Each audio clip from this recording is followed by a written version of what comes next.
The Standard Model of particle physics is the most rigorously tested theory in human history, yet its mathematical structure relies on 19 free parameters, numbers like coupling constants and particle masses, that the theory cannot explain but must simply be plugged in by hand. This scale diagram illustrates the largest of these unexplained inputs, the fermion mass hierarchy. The top quark is roughly 300,000 times heavier than the electron, a 12-order of magnitude gap that the Standard Model simply accepts as a starting assumption.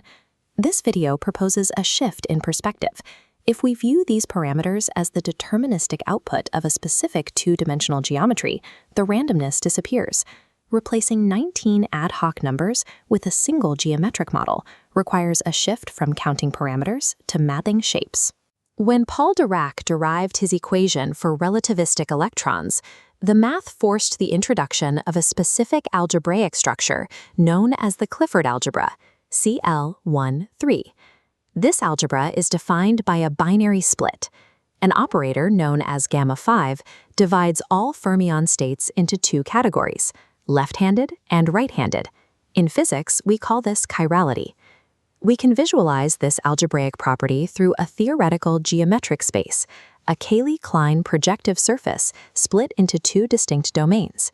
In this model, left-handed and right-handed chirality are mathematically identical to existing on opposite sides of a macroscopic geometric boundary. This circular diagram represents the Cayley-Klein projective plane. The circle itself is the absolute conic, the boundary that defines the geometry of the entire surface. Inside the boundary, the space is hyperbolic, carrying negative curvature. Outside, the space is spherical, with positive curvature. By applying a fourth-order Taylor expansion to the geodesic cosine laws on the surface, we can isolate a specific curvature coefficient, h. This expansion reveals that h is strictly positive 1/3 on the hyperbolic side and negative 1/3 on the spherical side. This creates a signed jump of exactly 2/3 across the seam. Because this h coefficient determines how the surface is oriented, it maps directly to the operator that determines the orientation of a fermion. Scaling this geometric coefficient by 3 identifies it as the eigenvalue of the Dirac gamma 5 operator. The Z2 grading of spatial geometry is identical to the Z2 grading of the Clifford algebra. Chirality is geometry. In the massless Dirac equation, the left and right-handed states are decoupled. A massless fermion remains permanently in its chirality eigenspace. Geometrically, this restricts a massless field to just one side of the Cayley-Klein seam. Introducing a mass term couples these states together. This forces the gamma 5 value to precess, causing the field to oscillate across the boundary line. This oscillation occurs at the Compton frequency. The physical distance between these seam crossings defines the particle's spatial wavelength. In this framework, mass is redefined as the frequency of these boundary crossings, the rate at which a field oscillates between the hyperbolic and spherical domains. To map spatial coordinates into this algebra, we use a Feynman slash operator. This vector field represents the coordinate normal to the seam, flipping its direction as it crosses the line. Evaluating the Dirac operator against this normal coordinate produces a fundamental commutator. It shows that chirality production is concentrated entirely at the seam boundary.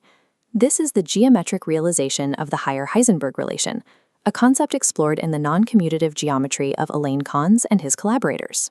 By extending the seam's coordinate logic to 4 dimensions, we find that the only allowed representations of this interaction are specific matrix blocks, one encoding the weak force and another representing a unified 4-color symmetry. The seam's normal vector distinguishes a single direction in the symmetry. This isolates the 4th color, the lepton, from the 3 quark colors, breaking the symmetry down to the algebra of the Standard Model. The symmetries of the Standard Model forces are mathematical constraints dictated by the presence of this geometric seam. If mass is a seam crossing rate, we can finally address the origin of the massive gaps between the generations of matter. This graph shows the cross-section of the seam normal. The curvature jump creates a confining potential well along this axis known as a Poeschel-Teller potential. In quantum mechanics, a well with this specific geometry permits exactly 3 bound states. The tightest state at the bottom represents the heaviest generation, such as the top quark. The middle and threshold states represent the second and first generations. The existence of exactly 3 generations of matter is the strict quantum mechanical limit of the seam's confining potential. This diagram compares the spatial spread of those states. Due to the uncertainty principle, the more tightly bound a state is, the smaller the spatial separation between its left and right-handed components. The mass is determined by the overlap of these wave functions. Smaller spatial separations result in higher overlap and therefore higher mass. This creates a universal fermion mass formula.